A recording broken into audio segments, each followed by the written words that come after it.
તો માતા અનેક કષ્ટો વેઠીને બાળકને જન્મ આપે છે અને એથી વધારે અનેક ગણા કષ્ટો વેઠીને સંતાનોનો ઉછેર કરે છે. અમદાવાદમાં આવી જ માતાઓના સન્માનમાં એક કાર્યક્રમ રાખવામાં આવ્યો.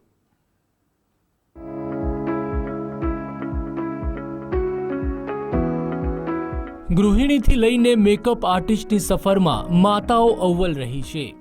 અંબાબેન પટેલ જેના 3 સંતાનો આજે ડોક્ટર, એન્જિનિયર અને સામાજિક કાર્યકર છે, તો મેકઅપ આર્ટિસ્ટ ધનલક્ષ્મી બહેને પણ શાકભાજી વેચવાથી લઈ મેકઅપ આર્ટિસ્ટ સુધીની સફર સર કરી છે. અંબાબેન જણાવે છે કે ખૂબ સંઘર્ષ કરીને બાળકોને પગભર કર્યા.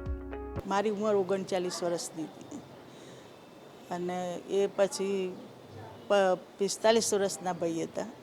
ઓફ થયા એ વખતે શરૂમાં અમદાવાદ આવ્યા કે 5 વર્ષ રહ્યા અને ઓફ થઈ ગયા કે ઘણા બધા લોકો સમાજમાં કહેતા કે ગામડે આવી જાઓ. પછી મેં ધડ કરી કે ગામડે તો જવું જ નથી, જે હશે એ રીતે અહીંયા રહીશું.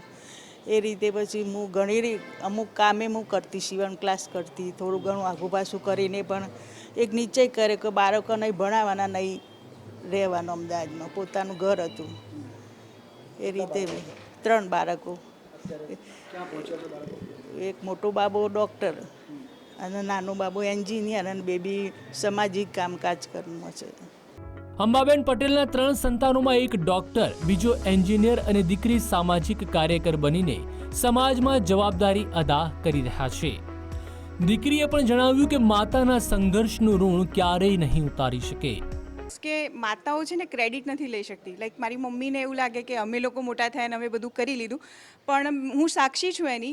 અમારા ઘરમાં એવું થતું હતું કે ઘણી વખત તેલ ખલાસ થઈ જતું હતું અને શાકભાજી લાવવાના પૈસા ના હોય, કારણ કે એ સિચ્યુએશન્સ ઘણી વખત એવી ઊભી થતી. તો આ જે આખી જે કરકસર છે, ઘરને બધાને બાંધીને રાખવું, બધાને સંસ્કાર આપવા, જે આ મૂલ્યો મમ્મી અમારામાં આપ્યા ને એના લીધે આજે અમે એક સારા માણસ બની શકીએ, વ્યક્તિત્વ બની શકીએ ને એના કારણે અમે આજે આટલા આગળ છીએ. એટલે હું એટલું કહીશ કે માતા, મારા મમ્મીએ જે કર્યું છે ને એના કારણે જ અમારું ઘર આજે છે. મારો ભાઈ ડૉક્ટર છે, બીજો ભાઈ એન્જિનિયર છે અને હું સામાજિક કાર્યકર્તા બની શકી, તો just because of my mother.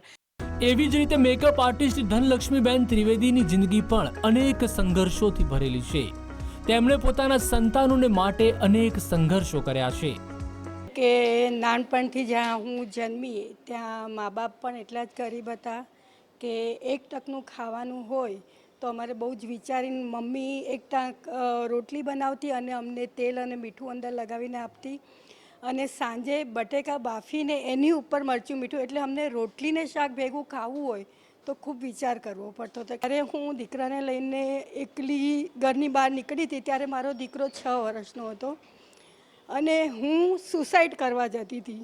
ત્યારે મારા દીકરાએ મારો હાથ પકડીને મને એમ કીધું કે મમ્મી તું રેલના પાટા ઉપર ફૂઈશ, ગાડી આવશે તો હું બીસ નહીં હો, હું તારી જોડે સૂઈ રહીશ. અને એના એ શબ્દ એ મારા માટે એટલા બધા કામ કરી ગયા કે આજે હું તમારી આગળ એક સક્સેસ વુમન તરીકે છું.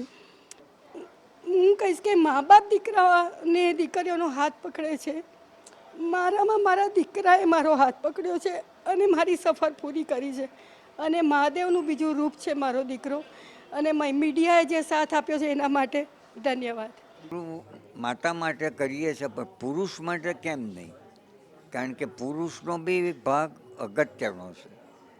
બંને ભેગા થઈને ઊંધું થાય છે. જ્યારે પુરુષ નથી હોતો ત્યારે માતાને વધારે કષ્ટ પડે છે. એ રીતે જો વાઈફ ન હોય તો પુરુષને બી તકલીફ પડે છે. એટલે મેં કહ્યું કે હવે મારે બી એક પુરુષો માટે બી સન્માન કરવું છે. વધારે તો જાગૃતિ માટે કે આવા દુનિયામાં લોકો છે અને મદદ કરવી જોઈએ. સમાજમાં આવા અનેક દાખલાઓ છે અને ઉદાહરણ છે જે સમાજને પ્રેરણા પૂરી પાડે છે. બાળકના સર્વાંગી વિકાસ માટે માતાનો અહમ ફાળો રહેલો હોય છે, પરંતુ આપણે પિતાના મૂલ્યને પણ ક્યારેય ભૂલવું ન જોઈએ. કેમેરા પર્સન નરેશ રાજોરા સાથે સંજય જોશી, ગુજરાત ફર્સ્ટ, અમદાવાદ.